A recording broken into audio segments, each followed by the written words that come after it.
Bismillahirrahmanirrahim. Assalamualaikum warahmatullahi wabarakatuh. Perkenalkan, nama saya Tarisa Ramadhana Yuning Tias dari kelas A Prodi Pendidikan Biologi. Di kesempatan kali ini saya ingin menjelaskan tentang reproduksi pada manusia. Alat reproduksi adalah alat yang bisa digunakan dalam proses reproduksi manusia yang bertujuan untuk mempertahankan keberlangsungan spesiesnya. Baik itu wanita maupun pria pasti memiliki alat reproduksi, dan alat reproduksi itulah yang nantinya akan digunakan untuk menghasilkan keturunan penerus mereka. Jika tidak ada alat reproduksi, itu hal yang sangat mustahil karena akan memiliki keturunan yang akan meneruskan generasi dalam keluarga. Alat reproduksi itu sendiri dibagi atas dua jenis, yakni alat reproduksi dalam dan alat reproduksi luar. Alat reproduksi laki-laki tersusun dari bagian penis, skrotum, dan testis sebagai alat reproduksi bagian luar, sedangkan prostat, epididymis, vas deferens, dan juga kelenjar bulbouretral sebagai alat reproduksi bagian dalam. Sedangkan alat reproduksi pada wanita tersusun dari vagina, labia minora, mons pubis, labia majora, dan klitorisis sebagai alat reproduksi wanita pada bagian luar. Sedangkan ovarium, uterus, dan rahim, tuba, falopi, atau oviduk sebagai alat reproduksi wanita bagian dalam.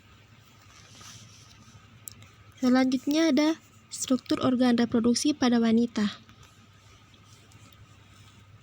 Yang pertama ada vagina. Vagina mempunyai panjang sekitar 8 cm sampai dengan 10 cm. Vagina terletak di antara rektum dan kandung kemih. Vagina juga biasa disebut membranase yang mempunyai fungsi sebagai alat untuk menghubungkan rahim ke rahim luar. Vagina yang sehat memiliki sifat yang asam karena sifat ini disebabkan oleh adanya degradasi glikogen yang akan menjadi asam laktat yang diciptakan oleh bakteri Bacillus. Vagina juga mempunyai selaput lendir yang ada pada bagian terluar dan pada lapisan tengah. Vagina terdiri dari lapisan-lapisan otot lain yang mempunyai banyak sekali serat.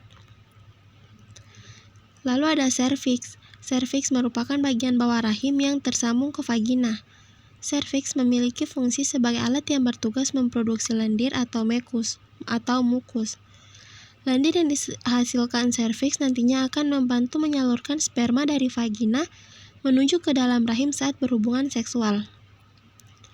Lalu ada uterus atau rahim.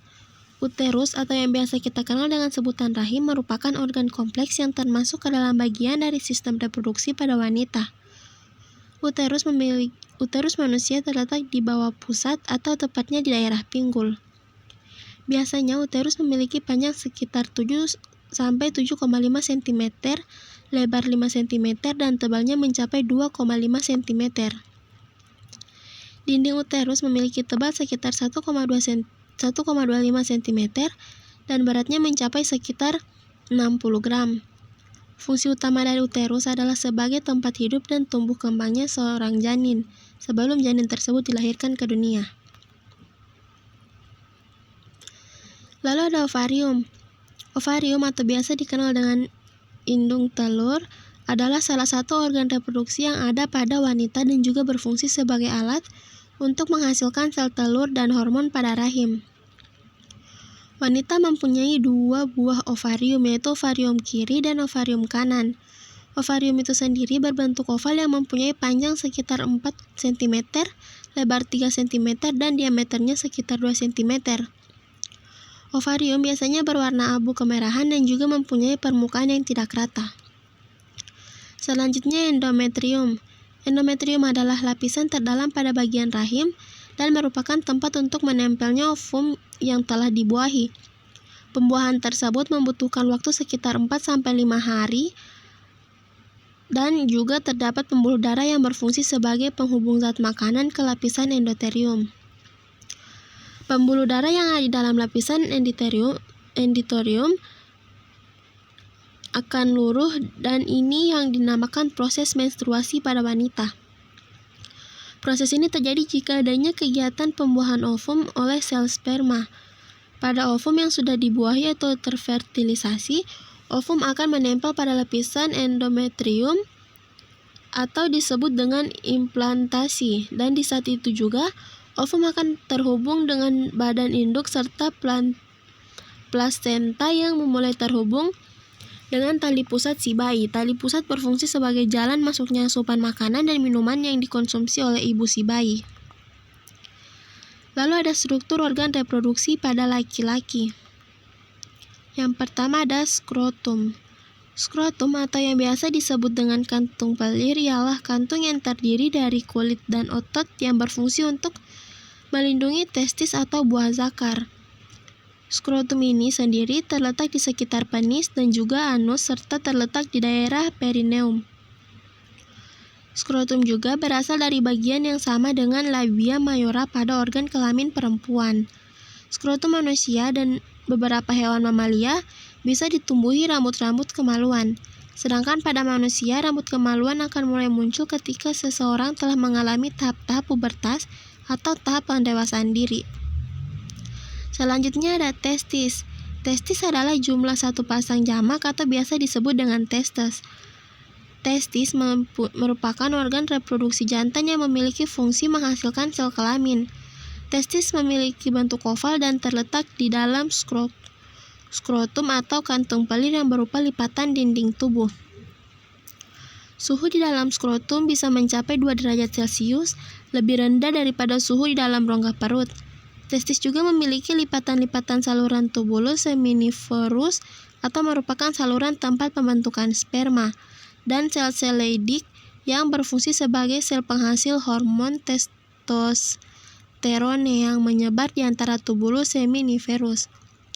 Dinding yang terdapat di dalam lipatan tubulus seminiferus terdapat jaringan ikat dan jaringan epitelium geminal atau jaringan epitelium benih yang memiliki fungsi dalam pembentukan sel sperma atau spermatogenesis.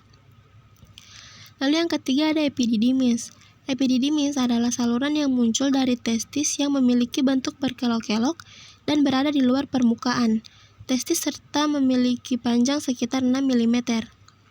Epididymis memiliki peran sebagai tempat untuk mematangkan sel sperma yang akan dikeluarkan pada organ reproduksi wanita untuk proses pembuahan sel telur.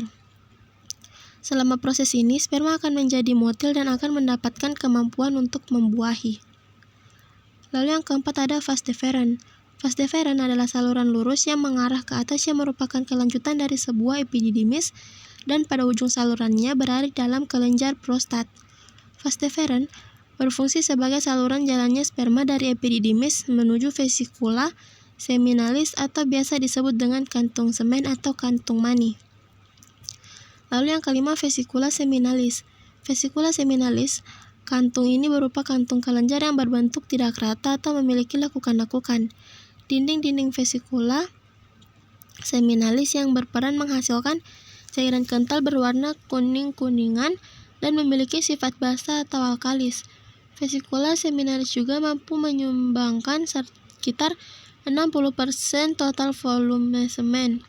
Cairan yang dihasilkan dari vesikula tersebut mengandung mukus atau lendir, gula fruktosa yang berfungsi sebagai penyedia energi untuk mempermudah pergerakan sperma, enzim, vitamin, serta hormon prostaglandin yang berperan untuk mempermudah proses pembuahan. Lalu yang keenam ada uretra. Uretra memiliki jumlah satu buah uretra adalah saluran yang berada di sepanjang penis dan mempunyai lubang keluar di ujung penis. Uretra memiliki peran sebagai saluran keluarnya urin dan saluran keluarnya air mani atau sperma. Yang ketujuh ada kelenjar prostat. Kelenjar prostat terdapat di bagian bawah kantung kemih yang berfungsi menghasilkan getahnya secara langsung ke dalam uretra yang berupa cairan encer berwarna putih seperti susu yang mempunyai kandungan berupa enzim, antikoagulan, serta asam sitrat yang berfungsi sebagai nutrisi bagi sperma. Lalu yang ke-8 ada kelenjar Cowper atau kelenjar bulbouretra. Kelenjar Cowper berjumlah satu pasang dan letaknya berada di bawah kelenjar prostat. Kelenjar Cowper merupakan kelenjar yang mensekresikan getahnya ke dalam uretra yang berupa mukus atau lendir yang berwarna jernih dan memiliki sifat basa yang dapat menetralkan zat asam pada urin yang tertinggal di sepanjang uretra. Yang kesembilan ada penis. Penis merupakan organ yang bersifat erektil yang tersusun dari 3 bagian tabung erektil, yaitu sepasang corpora cavernosa dan sebuah corpora spongiosa. Yang ketiganya akan berakhir pada gland penis. Di sekitar tabung diliputi oleh jaringan ikat yang memiliki banyak otot-otot polos. Lalu yang ke-10 ada saluran ejakulasi. Saluran ejakulasi memiliki jumlah 1 pasang. Saluran ejakulasi merupakan saluran pendek yang menghubungkan antara uretra dan ductus vesicula seminalis.